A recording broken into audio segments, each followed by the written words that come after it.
Friends and welcome back to my channel. So आज के video में हम लोग समझने वाले हैं वाइड एंड वाइडेबल मैरिजेस के बारे में। सो वाइड मतलब बेसिकली इसको बहुत ही बेसिक और लेमन लैंग्वेज में समझेंगे। देखिए वाइड का मतलब होता है जो कि from very beginning, from the initial stage वो मैरिज इनवैलिड मानी जाती है। वाइडेबल मतलब अगर उस कंडीशन को रिवर्स कर दिया, उस कंडीशन को जिस वजह से वो मैरिज इनवैलिड हो गई उसको सही कर दें तो वो मैरिज वैलिड मानी जाएगी। तो आज के टॉपिक में हम लोग क्या क्या पढ़ने वाले हैं। So today we will cover section 11 of void marriage and section 12 talks about voidable marriage।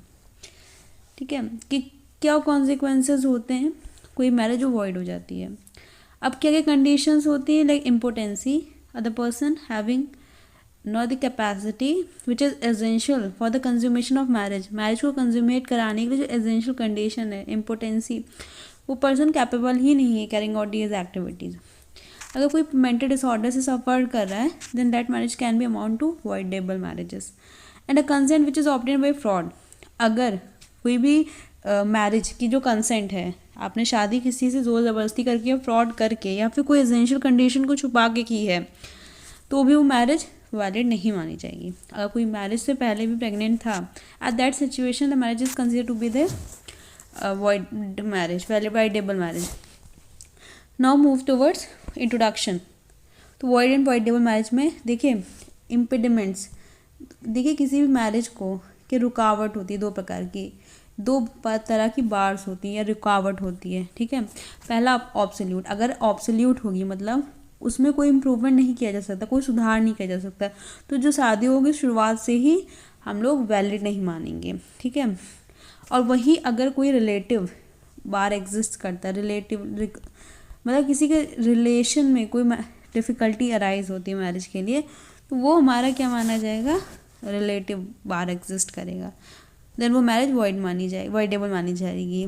देखिए अब हम लोग समझते हैं प्री मैरिज इम्पेडिमेंट्स के बारे में। देखिए प्री मैरिज इम्पेडिमेंट्स का मतलब है कोई भी ऐसी लीगल, सोशल या फिर रिलीजियस प्रॉब्लम हो जो शादी होने से पहले उस शादी को रोक दे। अगर शादी से पहले कोई कंडीशन हो जो लॉ के अकॉर्डिंग मैरिज को इनवाइट, जैसे फॉर एग्जांपल अगर जैसे कि कोई लड़का लड़की पहले से मैरिड हो तब उस कंडीशन में मैरिज को इनवैलिड माना जाएगा। अगर एज लिमिट से कम हो, लाइक 18+ एंड 21+ की जो कंडीशन है उससे कम हो, या फिर दोनों क्लोज ब्लड रिलेशन में आते हैं, अगर किसी का मेंटल कैपेसिटी नहीं हो, मेंटल कंसेंट फोर्स से ली गई, तो ये सारे प्री मैरिटल इम्पेडिमेंट्स कहलाते हैं।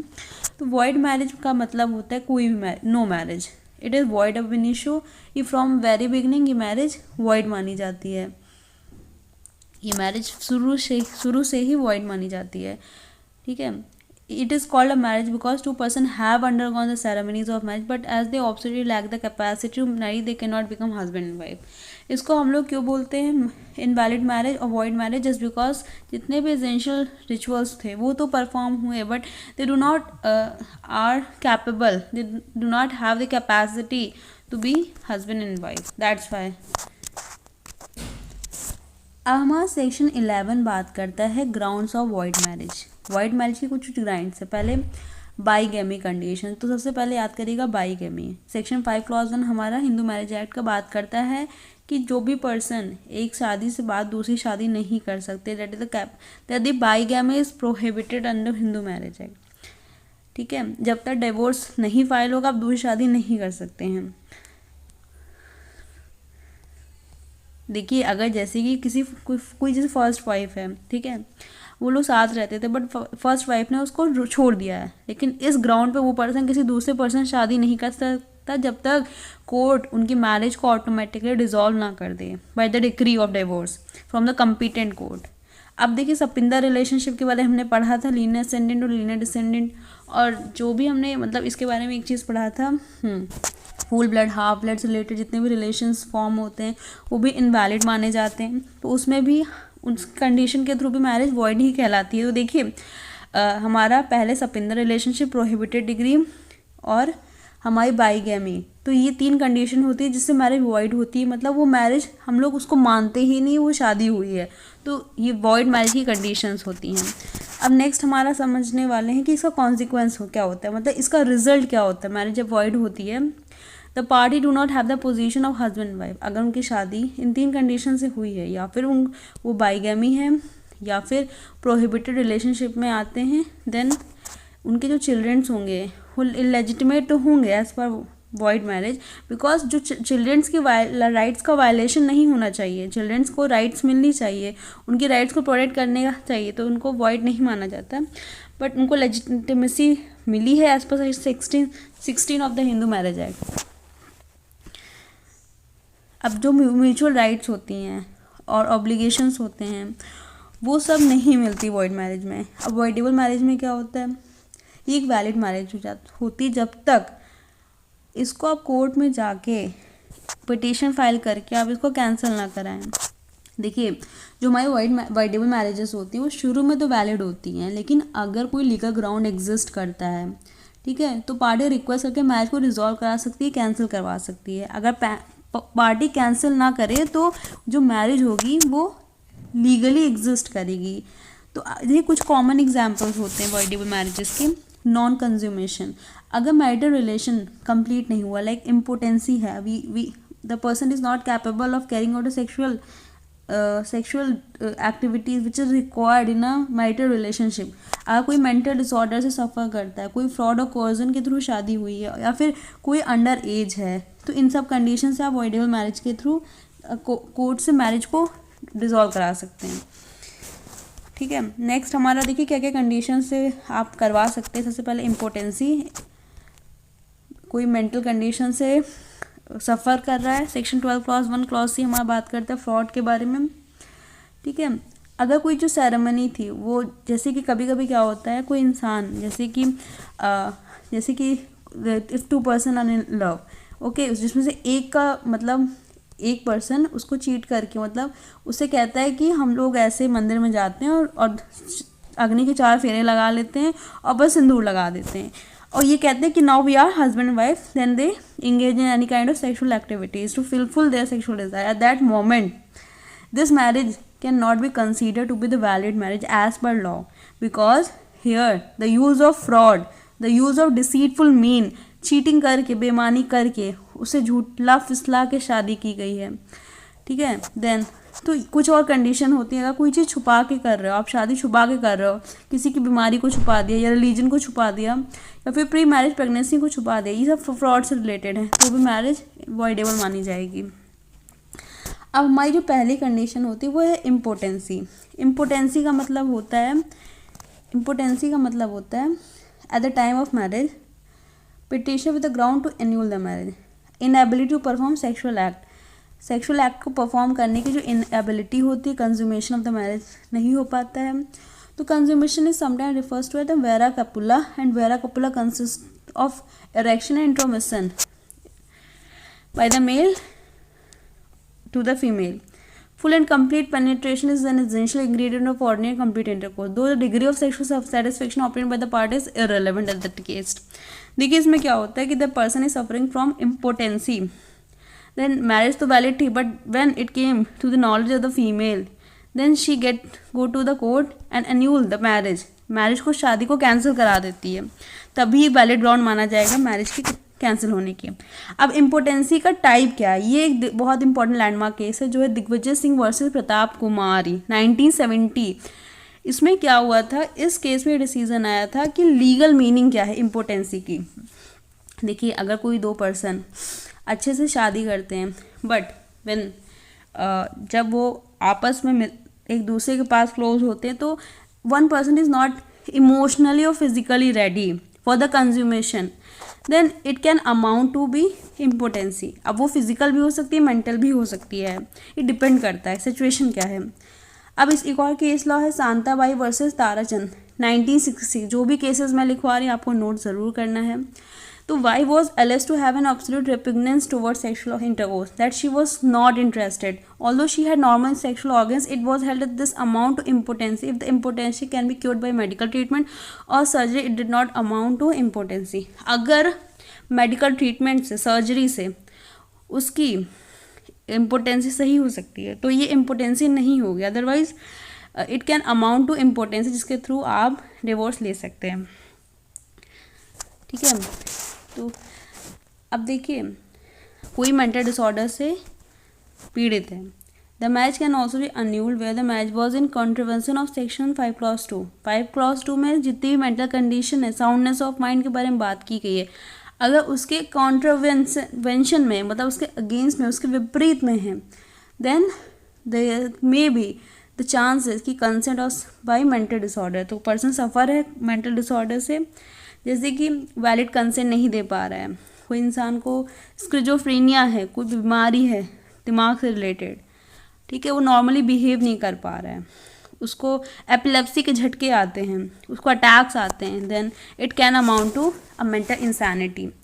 कंसेंट, अगर किसी को झुटला फुसला के आप उसकी कंसेंट ऑब्टेन करोगे, section 12 clause 1 sub clause C में हम लोग बात करते हैं कंसेंट के बारे में। देखिए, अगर पिटिशनर की या फिर गार्जियन की जो कंसेंट होगी वो गेन की जाएगी बाई फोर्स के थ्रू, फ्रॉडुलेंटली, बेईमानी के थ्रू, मैट्रिमोनियल लॉ में। अब फोर्स की बहुत सारी मीनिंग है, आप फिजिकली भी किसी को हार्म कर सकते हैं, फोर्स कर सकते हैं, और मेंटली भी फोर्स कर सकते हैं। Coercion and undue influence are included in the term force. अब कोअर्जन मतलब क्या होता है, अनड्यू इन्फ्लुएंस क्या होता है, इसको थोड़ा सा डिटेल में समझना। देखिए, इस चीज़ को समझने के लिए एग्जाम्पल लेते हैं हम लोग, कोअर्जन और अनड्यू इन्फ्लुएंस को समझने के लिए। देखिए, जैसे कोई लड़की है, उसको धमकियाँ दी जा रही है, अगर तुम शादी नहीं करोगी तो घर से निकाल दिया जाएगा, तो ये कोअर्जन है। अब किसी को फोर्स करके, जैसे अनड्यू इन्फ्लुएंस का यूज़ करके, अगर कोई पर्सन अपनी पावर, अथॉरिटी या पोजीशन का मिसयूज़ करता है, लाइक अगर पेरेंट या गार्जियन का इन्फ्लुएंस है कि मेरे कहने पर शादी करनी होगी, मेरे बताए हुए इंसान से शादी करनी होगी, then that can amount to be undue influence. तो आप इस कंडीशन का यूज़ करके शादी को वॉइड डिक्लेयर करा सकते हैं, ठीक है। अगर जैसे कि फ्रॉड का मतलब केस ये होता है कि अगर कोई शादी से पहले कोई इंपॉर्टेंट फैक्ट छुपाया जाता है, जैसे कि जो कि रिलीजन, जैसे किसी ने रिलीजन छुपा लिया, या फिर कोई ऑलरेडी मैरिड है ये कंडीशन छुपा लिया, किसी की हेल्थ कंडीशन को छुपाना, तो भी ये आएगा एक हमारे फ्रॉड के अंडर। सो याद रखिएगा, consent must be free and genuine. अगर फोर्स या फ्रॉड हुआ तो लॉ आपको प्रोटेक्शन देता है और आप कोर्ट से मैरिज को वॉइडेबल डिक्लेयर करा सकते हैं। तो यही था हमारा section 12 clause 1 sub clause C के बारे में। देखिए, अगर सेरेमनी सही से नहीं हुई होगी, कोई मटेरियल फैक्ट को छुपाया गया होगा, आप कुछ ग्राउंड समझेंगे फ्रॉड के बारे में। नेचर ऑफ सेरेमनी, सही तरीके से शादी नहीं की हुई, तब भी आप इस ग्राउंड पे मैरिज को कैंसिल करा सकते हैं। आइडेंटिटी, अब ए जाता है जी के पास, ठीक है, ए जाता है जी के पास and says that he is B. अगर जी कहता है कि मैं तो बी हूँ, ठीक है, जी मैरी कर लेता him, though she would not have married and she known that she was not B but a, G में गेट द मैरिज एन्यूल्ड।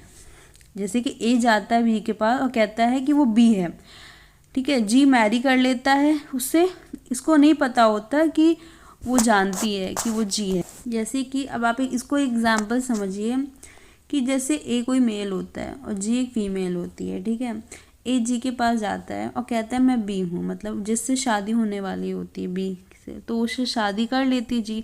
अब बाद में पता चलता है कि ये तो बी नहीं तो ए है, तो इस ग्राउंड पे भी आप क्या करा सकते हैं, मैरिज को अन्यूल करा सकते हैं, क्योंकि आपके साथ फ्रॉड हुआ है, आपके ने पर्सन की आइडेंटिटी को छुपाया। आप जैसे कोई एजेंशियल कोई वेंडर डिसीज है, जैसे कि वेंडर डिसीज मतलब ऐसे STDs जो सेक्सुअली ट्रांसमिटेड डिसीज़ होते हैं, और या फिर जैसे एड्स, तो ये भी एक स्पेशल ग्राउंड माना जाता है for the annulment of marriage by marriage को वॉइड डिक्लेयर कराने के लिए। स्किज़ोफ्रेनिया और एपिलेप्सी ये भी अमाउंट टू फ्रॉड होता है।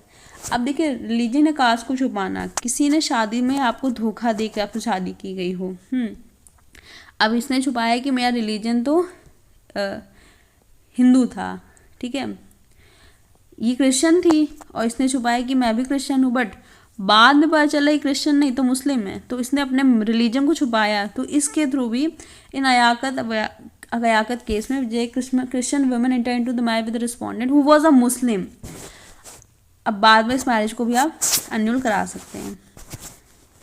अब पहले शादी हो गई हो, एक और कंडीशन होती है वॉइडेबल मैरिजेस की। एक केस लॉ है रुक्मणी वर्सेस शरी। इसमें क्या होता है कि मैरिज जो थी फ्रॉडुलेंट थी, वो शादी ही वॉज अ बैचलर, उसने कहा मेरी तो शादी नहीं हुई है, वाइल वो ऑलरेडी मैरिड है, तो भी केस कोर्ट क्या कर सकती है, मैरिज को कंसील करा सकती है। अब इस इमेज में आप देख सकते हैं ही वॉज ऑलरेडी मैरिज, इसने इस फैक्ट को छुपाया था before the court and married again. अब कोर्ट क्या कर सकती है इस ग्राउंड पे, इसकी शादी को कैंसिल करा सकती है। प्री मैरिज प्रेगनेंसी, अब कोई शादी से पहले ही प्रेग्नेंट है और फिर वो शादी करता है, बाद में पता चलता है वो पर्सन किसी और से प्रेग्नेंट है, तो ये भी एक वैलिड ग्राउंड माना जाएगा वॉइडेबल मैरिज का। अब इसके बाद section 12 clause 1 sub clause D में बात होती है concealment of pre marriage by the respondent is a ground for avoidable marriage. अब देखिए वो शादी के समय प्रेग्नेंट थी, eight the time of the marriage she was pregnant by another person. अब कंडीशंस क्या क्या हैं, पहले तो शादी के समय वो एक प्रेग्नेंट होती है और किसी दूसरे पर्सन से प्रेग्नेंट होती है। At the time of the marriage she did not know respondents pregnancy, मतलब जैसे कि किसी लड़के की शादी होती है तो उसको अपने वाइफ के प्रेगनेंसी के प्री प्रेगनेंसी के बारे में नहीं पता होता। अब petition was presented with in 1 year of the commencement of the act. अब जैसे कि शादी को 1 साल से पहले आपको बताना होता है कोर्ट को जाके कि that the person with whom I am living is already pre marriage pregnant at within 1 year the marriage in respect to the post marriage act. अब मैरिटल इंटरकोर्स नहीं हुआ है with the consent the petition of the describe the respondent. अब देखिए husband को पता चल गया that she was pregnant, even if he continues to consummate the marriage at that time, अगर वो फिर भी कंटिन्यू करता है तो वाइफ ये एक वैलिड ग्राउंड नहीं माना जाएगा फॉर दी मैरिज को कैंसिल कराने के लिए, क्योंकि इसको पता था इसकी वाइफ प्रेग्नेंट है पर फिर भी he consummate the marriage. At that condition a decree can not be accepted. ये सारी कंडीशन फुलफिल होगी तभी the person the other party can go to the court to declare this marriage to be cancelled.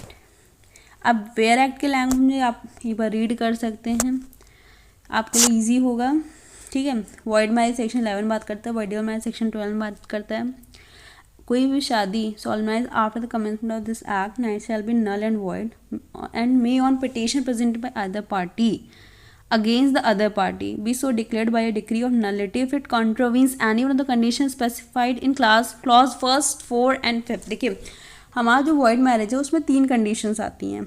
सबसे पहले 5 clause 1 जो कि हमारा bigamy के बारे में बात करता है, सेक्शन 5 क्लॉज 2 हमारा बात करता है 5 क्लॉज 4 हमारा बात करता है प्रोहिबिटेड डिग्री और सेक्शन 5 क्लॉज 5 बात करता है सब इन द रिलेशनशिप में। इन तीनों की मैरिजेस को वॉइड माना जाएगा फ्रॉम द वेरी बिगनिंग, वो मैरिज वैलिड मैरिज नहीं मानी जाएगी। और हमारी वॉइडेबल मैरिज हमारे बात करते हैं सेक्शन 5 क्लॉज 2, ठीक है। तो इससे एक बार आप रीड कर लीजिएगा।